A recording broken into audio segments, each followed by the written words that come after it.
Hello!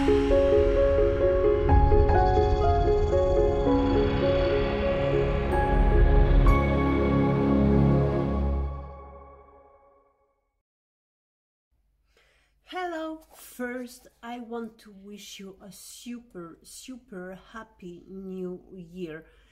2021 will be a year of creativity. I'm sure of that.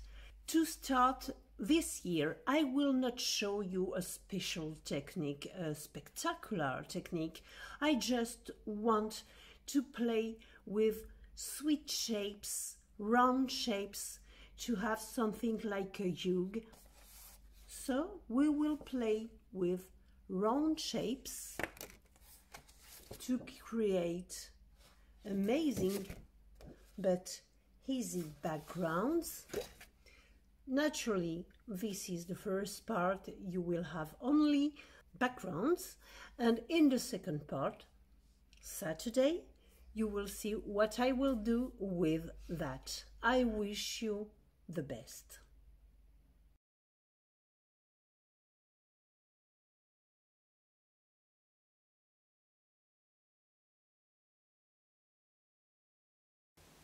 Chez Gelpress, il y a un certain nombre de formes rondes. Nous allons commencer par la toute petite qui fait partie du set de petites. Son nom est petite en anglais comme en français. Donc des toutes petites formes, il y a des formes rondes, triangles, carrés, losanges. Elles sont fendues par 3. Elles sont assez fines, ce qui permet de les manipuler assez simplement en les mettant sur un bloc acrylique.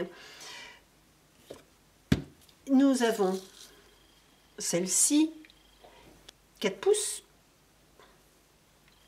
et qui est d'épaisseur classique. Nous avons celle-ci qui fait 6 pouces, d'épaisseur classique. Il existe aussi une ou 8 pouces. Il existe également des formes rondes dans les Impressible, qui sont ces Gelpress assez fines, qui sont texturées en surface. Donc ici on a des ronds qui sont entremêlés, et ici on a des ronds qui s'enchaînent, qui sont posés de façon plus organisée, plus géométrique. Nous allons utiliser l'ensemble de ces ronds. La grosse difficulté en général quand on utilise des formes rondes, c'est l'idée d'avoir à découper les formes rondes, parce qu'on n'a pas forcément un compas circulaire, et découper des ronds au ciseau, ça n'est pas forcément très évident. Donc aujourd'hui, nous allons travailler avec les formes rondes, mais sur des surfaces qui sont rectangulaires ou carrées. Nous allons travailler dans un premier temps sur une feuille format A4 avec la Gelpress format 4 pouces. Donc j'ai 3 cercles qui vont entrer dans ce sens-là et 2 qui vont entrer dans ce sens-là, puisqu'il me faut un petit peu plus de 18 cm et que ici j'ai 21 cm. Je vais donc mettre mon cercle en répétition et je vais travailler avec des encres. Je vais travailler avec des encres claires, donc ici un jaune.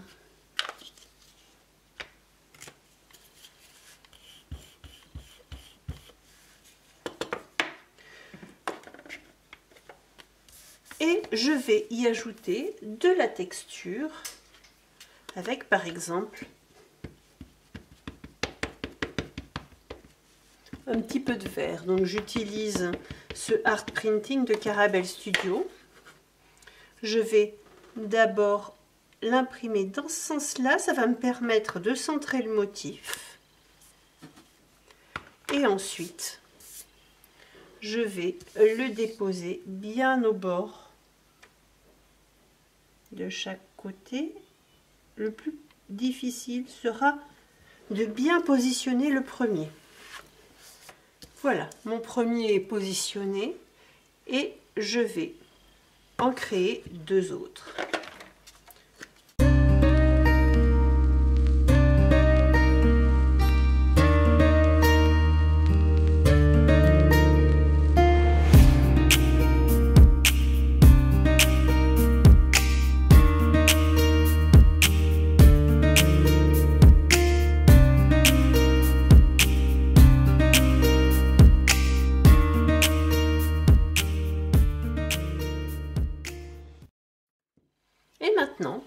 je vais combler cet espace-là avec le cercle le plus petit.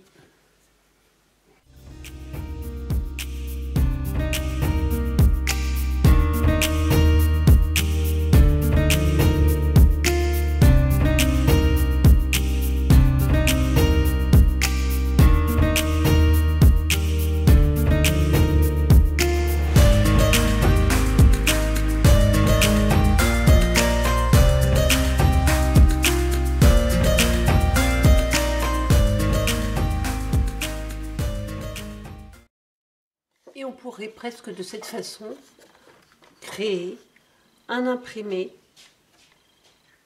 textile. Nous travaillerons ce fond dans la deuxième partie. On peut aussi vouloir travailler avec des compositions qui sont beaucoup moins sages, beaucoup moins ordonnées. Et à ce moment-là, on laisse aller nos ronds là où on a envie de les mettre. Alors je vais travailler toujours dans la même gamme de couleurs. Donc je vais mettre un petit peu de vert comme ça. Cette fois je prends le cercle à 6. Un peu de jaune. Et un peu de bleu. Je vais passer le rouleau brailleur afin de bien étaler l'encre et faire en sorte qu'il n'y ait pas de marque. Et puis je vais mettre une autre empreinte que je ne vais pas mettre en couleur.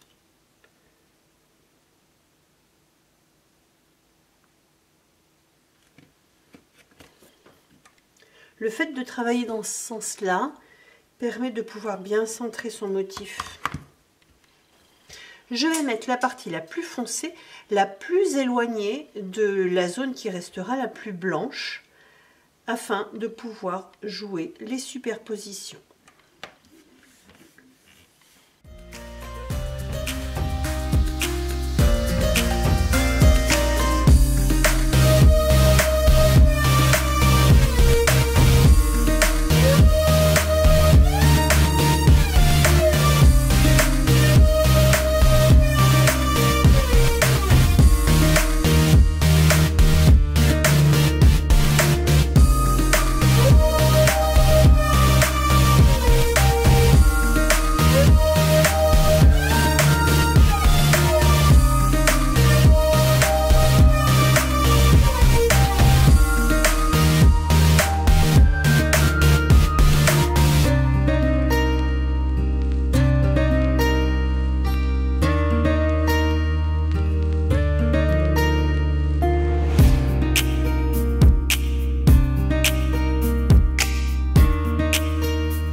Voilà, pour le moment, une base est posée. Elle nous permettra de travailler en seconde partie sur une page d'art journal par exemple. Et pour finir, qu'est-ce qui nous empêche de faire tout simplement une carte toute simple avec des ronds? Donc, je vais faire des cercles concentriques. Et bien entendu, je vais mettre la couleur la plus claire sur le cercle le plus grand.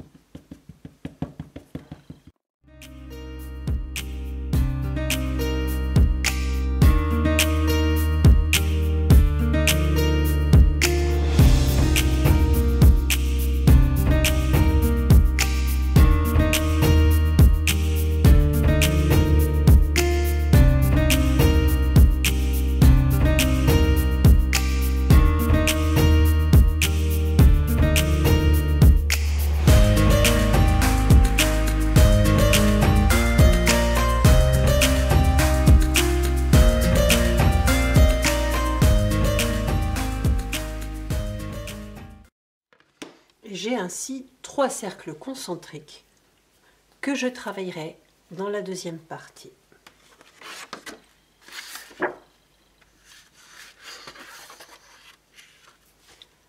À bientôt!